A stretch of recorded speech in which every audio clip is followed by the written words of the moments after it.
Happy New Year, everyone! Welcome to the latest episode of The Stew, the show where we talk about meaningful pieces of media we've consumed in the past month. I hope you have all had a wonderful 2024, and thank you all again for 5,000 subscribers. I've had many YouTube channels in the past, but none of them have reached 5,000 subscribers. So, from the deepest part of my heart, thank you so much.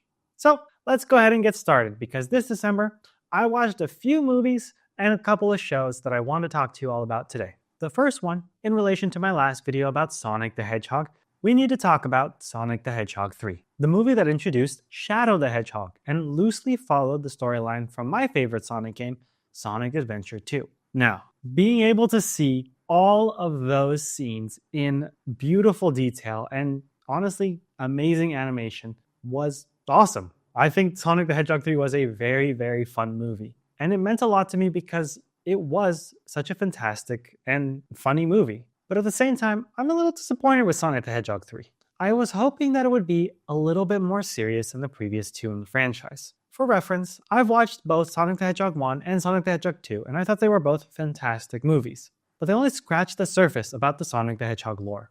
And honestly, a lot of times, many of the lore in many of the video games are pretty serious, including the story about Shadow. Now, I appreciate Shadow being true to his authentic self in the games and having a very similar backstory to the ones in the games, but I do find it was a little childish in a lot of areas. Shadow was a person who was deeply traumatized, and going for a kids movie, I don't expect them to do a lot, but I was still a little underwhelmed about how they dealt with Shadow, which, to be honest, he felt more of an afterthought for the movie than the forefront. And I know it's a movie about Sonic the Hedgehog, but Shadow the Hedgehog really sold the entire story for me. It's so fascinating and so meaningful to see Sonic the Hedgehog contrasted with Shadow the Hedgehog, where Sonic was able to have a loving family and to be accepted, whereas Shadow wasn't able to have the same upbringing that Sonic had, including being a weapon for the military. But it showcases just how different an environment where you are loved and cared for can shape who you are as a person, and ultimately make you a hero or a villain. And I know Sonic the Hedgehog is just a children's movie, but the messaging of being loved and cared for from a loving family and a supportive community around you makes all the difference. And I hope that a lot of people understand that. The only problem is, I think Shadow, as a character, was really glossed over. I was honestly shocked about sort of how fast things went in that movie. Gotta go fast, am I right? But at the end of the day, I felt like Shadow was really underutilized. I think there could have been a lot of good dialogue and chemistry between Shadow and the entire cast, but Shadow at the end of the movie seemingly sacrifices himself, but I do hope that they bring that character back in future movies and future shows, who knows? Because I think it's so telling to have a character like Shadow, who had a very rough upbringing, be able to overcome that with the love and support of his community around him. So overall, really fun movie. I think it was a fantastic kids movie. A bunch of laughs. Jim Carrey was Jim Carrey, let's be honest. And the final scene in space, I don't know what it is about Sonic in space, but I think those are some of the coolest scenes ever in any video game. But seeing Sonic and Shadow fight those robots in space to the soundtrack Live and Learn, that made the inner child in me scream. That was amazing. And to be honest, I would love to see a lot more Sonic content going into the future. I mean, I know they tease Metal Sonic and Amy at the end of the movie, and I'm just thinking like, oh my god, if they incorporated Metal Overlord, that would be insane. And the CGI has been really strong for these movies. So I do hope that they do justice, and I do hope that they take a little bit more of a serious tone in the following movies, because for all intents and purposes, Sonic is a very happy, very funny franchise, but it could really nail it if it does really good serious moments as well. So that's my thoughts of the Sonic the Hedgehog 3 movie. The next thing I want to talk to you all about today is the video game Sonic X Shadow Generations. So I had the pleasure of playing that game this month in preparation for my Sonic video, to be honest. And I have played Sonic Generations probably almost 10 years ago at this point. And when I played Sonic Generations for the first time, I sped through it. I went extremely fast through it. I didn't enjoy it. I fought the final boss, which he's still really bad. But going through it, I played it all in like about 3 hours. I reached the end and I thought, this game was not for me. I did not like this game. And then I played it again this year. And by God, playing the game again and taking what I've learned from the Sonic video that I've just made and really focusing on taking it slow and enjoying the stuff that we have made me love the game so much more. Sonic Generations is a fantastic Sonic game.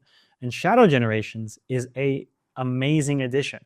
Playing all of those levels and sort of taking my time with it and going for the collectibles and focusing on completing the game rather than just playing it once and then forgetting about it is such a different experience. And I think playing the game after writing my Sonic video has really opened my eyes. There are so many games, movies, shows where I'm like, I gotta get this done. Like, there's so many things that I want to do. Let's get this done and move on. But when that tends to happen, I don't really enjoy it as much as I should have. But now taking it a little bit slower and focusing on these games and really immersing myself and enjoying the game made all the difference. I love the game. And to be honest, I'm really excited for the next Sonic game because this was the first time I've really dove into a Sonic game. I played Sonic Frontiers earlier, and again, I kind of just sped through it. It took me about 12 hours, not 3 in the terms of Sonic Generations, but Sonic Frontiers really didn't hit it for me as much as Sonic Generations did. But I think if I had gone back to Sonic Frontiers and really focused about getting all the collectibles, I think not only would I have had more time to enjoy the game, I would have loved it more than I did. Because to be honest, sometimes it's about going slow and enjoying what we have because who knows, the next Sonic game might not come out for a while. But overall, being able to play such an amazing and fast-paced game and enjoying it makes all the difference. The next piece of media I have to talk to you all about today is a new Disney Plus show called Dream Productions. It's a spin-off show based on the characters and world of Inside Out. Now, in a previous video, I talked about my experiences with Inside Out 2. And to be honest, I'm not the biggest fan of the Inside Out franchise. I don't think they speak to me as much as the other Pixar movies do. So I was hesitant going into Dream Productions. I didn't think that I would like it. But in fact, finishing Dream Productions was amazing. It was my favorite Inside Out content that they have ever released. One of the things that I really loved about Dream Productions is that the characters in the show are not defined by any particular emotion. Whereas Inside Out 1 and 2 had characters like joy, sadness, envy, they were mainly confined to their sort of name. Whereas joy had to be joyful for the most part. And you could see sadness being sad. Dream Productions allowed the characters to sort of have any personality because they weren't constricted to any particular emotion, which made the show much better for me because I was able to really see different sides of these characters. The basic premise of creating dreams for Riley every single night was really fun to see, and being animated to look like a documentary made the show really fun to watch. It was a very creative show and had a wonderful cast of characters. One of my favorite parts about the show, one that meant the most to me, was when Riley lucid dreams, and she was able to enter her dream space and talk to all the characters in the show. For me, that was the most touching part of the entire show. Being able to see Riley talk to all of the characters that we've grown to love and see how much that they do for her in terms of supporting and creating these dreams to help her really warmed my heart. I think it was so wonderful to see because very rarely do we ever find a community that supports us wholly, that really wants, honestly, what's best for them, but at the end of the day, what's best for us too. And being able to see the characters really jump for joy for meeting Riley and being able to have a good time with her because they dedicate a lot of their work to helping her and making sure that her dreams or nightmares are the best that they possibly can be, made me feel really happy. It also made me feel really sad because I know that a lot of people out there don't have the same sort of community that's rooting for them. And to be honest, it's hard to find a community that will root for you. So if you haven't seen Dream Productions, I'd highly recommend it. It was a fantastic show. The next thing I want to talk to you all about today is the movie Wicked. Now, I have never seen Wicked before in Broadway or any play or anything else like that. I've never read the book. I barely know anything about Wizard of Oz. So going into this movie, I pretty much knew nothing about the whole franchise. And let me tell you, I'm also not a big fan of musicals. I don't think there are many musicals that I enjoy. But Wicked, surprisingly, did a very, very good job. I think it was so amazing to see such immaculate set design, creative dancing, amazing vocal talent, and altogether with a story about discrimination. It was actually pretty incredible. And honestly, it made me really want to watch part two. And for the record, I do not like that it was split into two parts and I have to wait, but I'm fine because it was good. And yeah, the waiting is always the worst part, you know? I didn't expect to like Wicked that much, but I ended up liking it a lot. And especially for a musical with a bunch of bombastic scenes and a bunch of very vocal powerhouses at the center of the story, my favorite scene ended up being the scene where there was barely any sound at all. It is when Elphaba joins Glinda and all the rest of the cast to the dance wearing her black Wicked Witch hat. But the fact that there is barely any sound in that scene makes that scene so incredible. It's such a contrast to the rest of the movie where we're bombarded with a bunch of songs and dance. And to see a very small, intimate, and very quiet scene about her being sort of accepted by her dance, that was a really powerful scene. I genuinely really enjoyed it. In fact, the entire rest of the movie wasn't as good as that one scene made me feel. And that one scene was incredible. So hats off to the entire team and the director for making such an amazing product. Now, I've never seen the Broadway musical, and to be honest, at this point, I'd probably want to watch it, just to see how they do it on a stage. But the movie also had really great themes of discrimination that meant a lot to me too. And I love the concept of wickedness not really being born, but really being made. So overall, I really enjoyed the movie. I would recommend it, especially if you love the Broadway musical or musicals in general. Or if you don't like musicals. It was pretty good, I will have to say. And I'm desperately waiting part two. And who knows? Maybe when part two comes out, I'll have a lot more to say about the series, but so far I'm trying to stay away from as many spoilers as I can for the rest of the story, and I would love to see what happens next. Okay, the last thing I want to talk to you all about today is the big Squid Game Season 2. Now, Squid Game is a show that I wasn't really a huge fan of. It was a good show. It was actually a great thriller. It had really fun, inventive ideas for a show. And when I finished Squid Game Season 1, I was like, that's good. We don't need any more. And the fact that they were making Season 2 actually annoyed me. I didn't think we needed one. And to be honest, I didn't think that they should have made one. Because the show as a standalone season was perfect.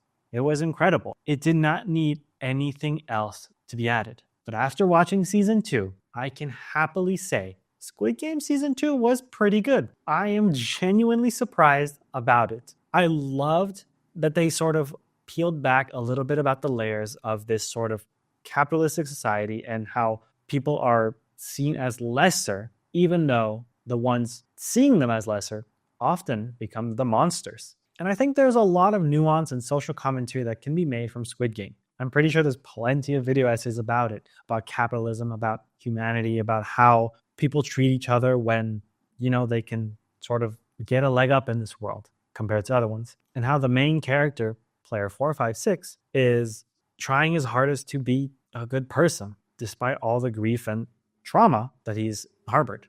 And the recruiter did a fantastic job of really creeping me the hell out, because he was a very sadistic person. And to be honest, I think it was pretty obvious of what they were trying to say about these people who watch people kill themselves over trying to earn more money and trying to get out of their debts. And seeing them be really sadistic it's not subtle at all. They're really telling you that these people who watch all this stuff for entertainment are truly monsters. And the people who put all of these people through hell are monsters. And then we go ahead and watch it on Netflix.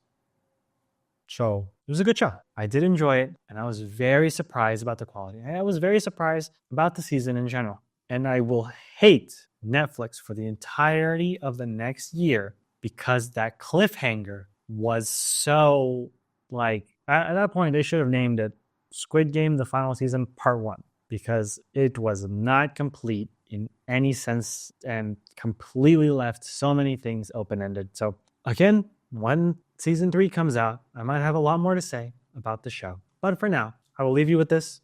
It was a good show. It was a good season, and I would recommend it. It was a little bit more of the same old that you get once you entered the games. But I do think it had substance there. And I'm surprised that this was the second time that we got to see a season of Undercover Boss. I mean, come on.